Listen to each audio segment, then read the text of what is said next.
কিরে, ও বিল না দিয়া কই যাইতেছে? এই তুই কই যাস বিল না দিয়া? আশিক, ও বিল দিছে? না, ওই তো বিল দেয় নাই। বিল দেয় নাই? আঙ্কেল, আমি কোত্থেকে টাকা দিব? আমার কাছে তো কোনো টাকা নাই। কি, তোর কাছে টাকা নাই? তোর কাছে টাকা নাই তাহলে তুই খাইতেছিস কে? আশিক, এক কাজ কর, ওরে দিয়ে থালা বাসন মাজা। আচ্ছা ঠিক আছে ভাই, আমি করাইতাছি।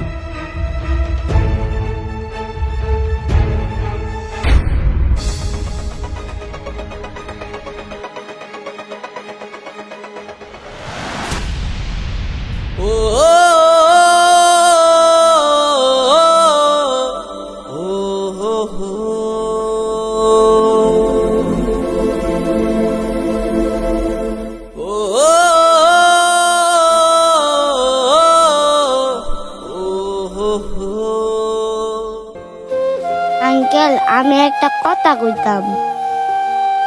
কি কবি তাড়াতাড়ি ক, আমার আবার কাজ আছে। আঙ্কেল, আমি না ওই সময়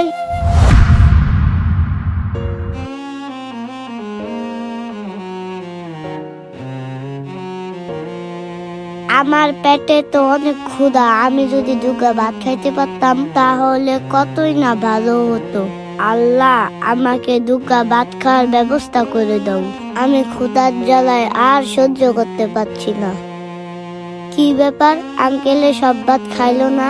আচ্ছা, আমি একটা কাজ করি, আমি ওই ভাতগুলা যায় খেয়ে ফেলি।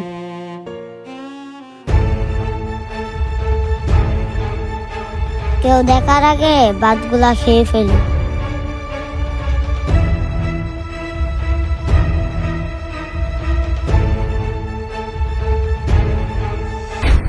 কি বলিস? তুই ওই সময় এঠো ভাত খাইছো আর অথচ আমাকে বললি না কেন? আমি শুধু শুধু তোরে দিয়ে আর কতগুলো কাজ করাইলাম। আঙ্কেল, আপনি তো আমাকে বলার সুযোগ দেন নাই। আচ্ছা ঠিক আছে, তুই দাঁড়া। এ আশিক, ওরে পেট ভরে ভাত দে। যা, পেট ভরে ভাত খাইয়া তারপরে যাইস।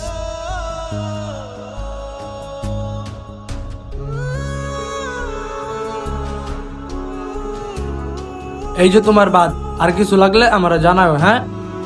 আচ্ছা আঙ্কেল, আমার কিছু লাগলে আপনাকে আমি বলবো না। আল্লাহ, আমি না বুঝা ছেলেটা দিয়ে কতগুলো কাজ করাইলাম। আমি যদি জানতাম তাহলে হয়তো এতগুলো কাজ করাইতাম না। আল্লাহ, তুমি আমারে মাফ করে দাও। আমাদের সমাজে এমন হাজারো লোক আছে যারা যাচাই বাছাই না করেই বিচার শুরু করে দেয়। আমার অনুরোধ থাকবে, যাচাই বাছাই করে বিচার শুরু করবেন। সো আমাদের ভিডিওটি যদি ভালো লাগে তাহলে অবশ্যই শেয়ার করে সবাইকে দেখার সুযোগ করে দিবেন।